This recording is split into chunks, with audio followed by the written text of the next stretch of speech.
草蜢發誓40年之後再40年，一直要唱到120歲。世界上冇長生不老藥，但係大家相唔相信有長生不老歌？100年後可能會冇人記得草蜢係邊3個，但係大家相唔相信仍然會有人識唱佢哋嘅歌？今晚將最好嘅留到最後，一齊就將草蜢3大至尊經典一次過繼續唱落去，唱到120歲。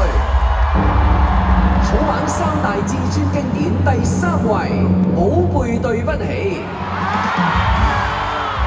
1993年發行，紅遍華人世界巔峰之作，旋律輕鬆親和入屋，成為幼兒班體育堂開播神曲，更加係廣場領域大熱之選，老少咸宜。隨住影視作品熱播，寶貝對不起廣為傳唱，多年嚟更加成為跨年晚會全場大合唱必選歌曲，喚起公眾集體回憶，展現歷久不衰嘅魅力。寶貝對不起。